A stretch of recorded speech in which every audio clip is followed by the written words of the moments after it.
Mans vārds ir Mārtiņš un mana sieva Aija Turka. Un mēs šeit dzīvojam no 2011. gada.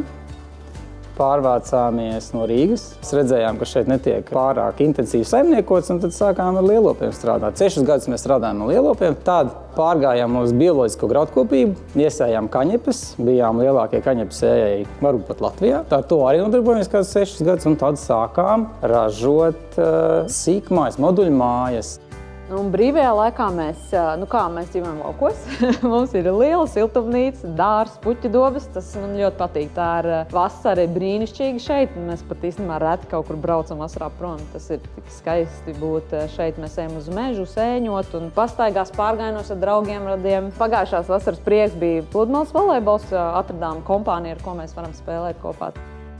Tas sākums jau nebija tā, ka tas notika vienā dienā. Mēs sapratām, ka tā moduļu māja ražošana būtu varbūt tā joma, kur mēs tos savus talantus un spējas un valodas zināšanas varbūt labāk varētu likt lietā kā lauksaimniecība. Un arī gadu gaitā iepazītie tie vietējie amatnieki radīja mums to sajūtu, ka tas ir iespējams un kā tās mūsu idejas par to, kas tas varētu būt, tas produkts, ka mēs to varēsim realizēt.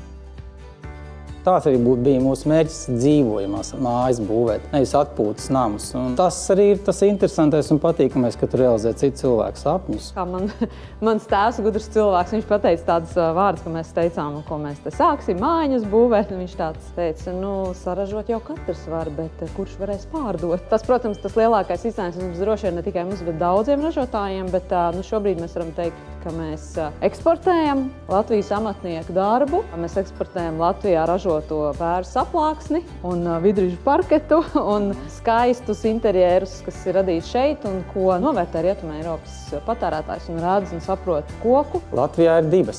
Trešā stāv ārā. Tā būs pavasarī uzliksim trešo. Jā. Bet mēs esam veduši uz Norvēģiju, uz Lietuvu. Tagad ir vairāki klienti un rindā klienti arī Vācijā. Varētu teikt, ka Vācija tā kā ņem virsroku. Viennozīmīgi mēs plānojam tajā palikt un strādāt un turpināt un attīstīties. Visas tādas mums ir iespējas, mēs tās cenšamies cik iespējams apgūt, izmantot, kamēr mūs atbalsta. Mēs visu to ņemsim pretī un attīstīsimies. Mēs esam laukos un te ir tie izaicinājumi, jātur grants ceļš vai tur tālu no kaut kādiem pakalpojumiem, bet nekādi šķēršļi nav. Darboties var, ir internets, ir digitālie rīki, digitālie paraksti, visas iespējas sakari un visu tev atrod, loģistika darbojās un mēs līdz ar to varam attīstīt šeit un saukt šo vietu nevis tikai par darba vietu, bet arī savām mājām vienlaicīgi. Mums Madonā ir zeme un vieta, lūdzu, būvē, dari, ej uz kuru virzienu tu gribi, visu var.